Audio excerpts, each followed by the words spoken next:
Hello पिलाମାନେ ତମେମାନେ ଦେଖିପାରୁଥିବ କି ଆମର ପଞ୍ଚାୟତ କଲେଜ ଅଛି ବରଗଡ଼ରେ। ସେଠି କ'ଣ ହେଇଛି ନା guest faculty plus two PGT ପାଇଁ ଗେଷ୍ଟ ଫ୍ୟାକଲ୍ଟି ବାହାରିଛି। ତ ଆର୍ଟ୍ସ ଦୁଇଟା ତିନିଟା ଷ୍ଟ୍ରିମ୍ ପାଇଁ ବାହାରିଛି ଦେଖିପାରୁଥିବ। କେଉଁ ଷ୍ଟ୍ରିମ୍ ପାଇଁ ନା ଆର୍ଟ୍ସ ପାଇଁ, ସାଇନ୍ସ ପାଇଁ, ତ କେଉଁ ଷ୍ଟ୍ରିମ୍ ପାଇଁ ନା କମର୍ସ ପାଇଁ ବାହାରିଛି। ତ ଦେଖିପାରୁଥିବ ଆର୍ଟ୍ସ, ସାଇନ୍ସ ଆଉ କମର୍ସ ତିନିଟା ପାଇଁ ବାହାରିଛି। ତାପରେ କ'ଣ ହେଉଛି କେଉଁ ପାଇଁ କ'ଣ ସବଜେକ୍ଟରେ ଫାଙ୍କା ଅଛି, କେଉଁ ସବଜେକ୍ଟରେ ଫାଙ୍କା ଅଛି, ଆଇଟି ଅଛି, ସାଇକୋଲୋଜି ଅଛି, ଫିଜିକ୍ସ ଆଉ ହିଷ୍ଟ୍ରିରେ। ଏଥିପାଇଁ ଆପଣ କ'ଣ ଇଣ୍ଟରଭ୍ୟୁ ଦେବାକୁ ଯାଆନ୍ତୁ। ଆଉ ୟାର ସାଲେରୀ କେତେ ନା ମିନିମମ୍ ଆପଣଙ୍କର ମାନେ ସାଲେରୀ ୟାର 20,000 ଟଙ୍କା। ଆଉ ୟାର କ୍ୱାଲିଫିକେସନ୍ ଡିଗ୍ରୀ କ'ଣ ଆପଣଙ୍କର ମାଷ୍ଟର ଡିଗ୍ରୀ କମ୍ପ୍ଲିଟ୍ ହୋଇଥିବା ଦରକାର 50%ରେ।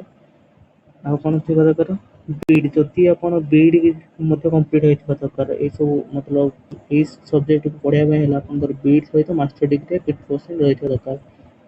ତ ଆଉ ଯାହା ବି ଅଛି ତୁମେମାନେ ଦେଖି ନେବ ପୁରା ଡିଟେଲ୍ସ ଭାବରେ ତୁମେମାନେ ଏଇ ନୋଟିସ୍ଟାକୁ ଦେଖିକି ତ ଯେଉଁମାନେ ପିଜି କରିସାରିଥିବ, ବିଇଡ଼ି କରିସାରିଥିବ ସେମାନେ ଆପ୍ଲାଏ କରିପାରିବ।